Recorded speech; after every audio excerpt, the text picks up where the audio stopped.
எண்ணும்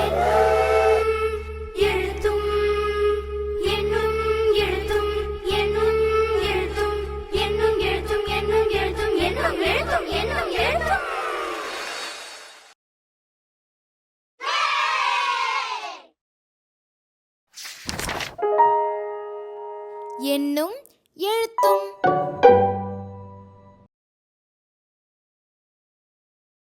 அன்பு குழந்தைகளே, வணக்கம். இதற்கு முந்தைய காணொளிகள்ல தமிழ்நாட்டிலுள்ள ஒரு சில மாவட்டங்களின் சிறப்புகளையும் சுற்றுலா தலங்களையும் பார்த்திருப்பீங்க. இந்த காணொளியில மயிலாடுதுறை, அரியலூர், பெரம்பலூர் மற்றும் புதுக்கோட்டை ஆகிய மாவட்டங்களின் சிறப்புகளையும் அங்கிருக்கக்கூடிய சுற்றுலா தலங்களையும் பார்க்கலாம் வாங்க. மாயவரம் என்று அழைக்கப்பட்ட மயிலாடுதுறை மாவட்டத்தின் சிறப்புகளையும் சுற்றுலா தலங்களையும் பார்க்கலாம். பண்டைய கால சோழர்களின் முக்கிய துறைமுக நகரமாயிருந்த காவிரி பூம்பட்டினம் தற்போது பூம்புகார் என அழைக்கப்படுகிறது.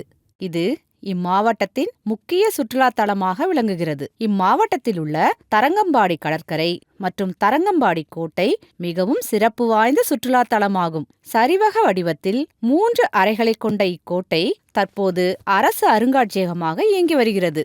காந்திஜியுடன் தென்னாப்பிரிக்காவில் தொண்டு செய்த தியாகி தில்லையாடி வள்ளியம்மைக்கு தமிழக அரசால் கட்டப்பட்ட நினைவு மணி மண்டபமும் இம்மாவட்டத்தின் காணத்தக்க இடமாகும். மேலும் இம்மாவட்டத்தில் மீன்பிடி தொழில் சிறந்து விளங்குகிறது. அரியலூர் மாவட்டம் யுனெஸ்கோவின் உலக பாரம்பரிய தலங்களில் ஒன்றான ராஜேந்திர சோழனால் கட்டப்பட்ட கங்கை கொண்ட சோழபுரம் கோவில் அரியலூர் மாவட்டத்தின் சிறப்பாகும். இக்கோவில் மிகப்பெரிய சிற்பங்களுக்கும் சிறந்த கட்டடக்கலைக்கும் எடுத்துக்காட்டாக விளங்குகிறது. ஆந்திரா, கர்நாடகா மற்றும் வங்காளம் ஆகிய இடங்களிலிருந்து எடுத்து வந்த பல சிற்பங்கள் போர் நினைவு பரிசாக இக்கோவிலிலும் அருகிலுள்ள கிராமங்களிலும் பாதுகாக்கப்பட்டு வருகின்றன. தற்போது இக்கோவில் இந்திய தொல்லியல் துறை மற்றும் தமிழ்நாடு அரசின் இந்து சமய அறநிலைத்துறை கட்டுப்பாட்டின் கீழ் உள்ளது. கரைவெட்டி பறவைகள் சரணாலயம்.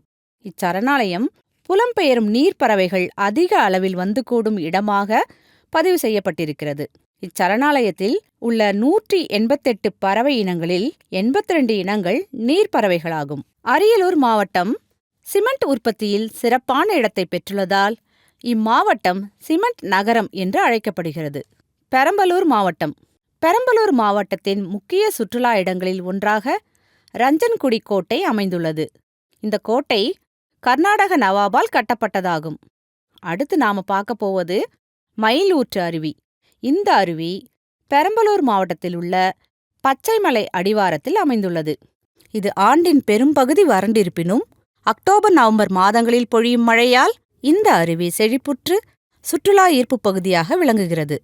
மேலும் சாத்தனூரில் உள்ள தேசிய புதைப்படிவ மரப்பூங்காவில் ஒரு அருங்காட்சியகம் மற்றும் குழந்தைகள் பூங்கா உள்ளது.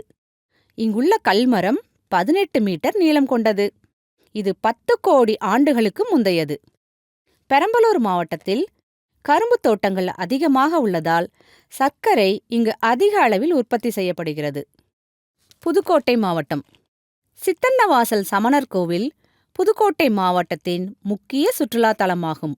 இங்குள்ள குடைவரை ஓவியங்கள் மற்றும் குகை ஓவியங்கள் மிகவும் புகழ்பெற்றவை.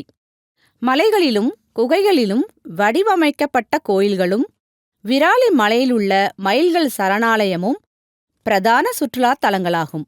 இம்மாவட்டத்தில் உள்ள அரசு அருங்காட்சியகத்தில் கிடைப்பதற்கு அரிதான பொருள்கள் காட்சிக்காக வைக்கப்பட்டுள்ளது. இம்மாவட்டத்தில் அமைந்துள்ள திருமயம் மலைக்கோட்டை ஒரு வட்ட வடிவ கோட்டையாகும். இன்றும் இக்கோட்டை வரலாற்று சின்னமாக இந்திய அரசின் தொல்லியல் துறையால் பாதுகாக்கப்படுகிறது. மேலும் இம்மாவட்டம் தென்னை நார் உற்பத்தியிலும் சிறந்து விளங்குகிறது. என்ன குழந்தைகளே, இந்த மாவட்டங்களை பத்தி நல்லா தெரிஞ்சுக்கிட்டீங்களா? நன்றி, வணக்கம்.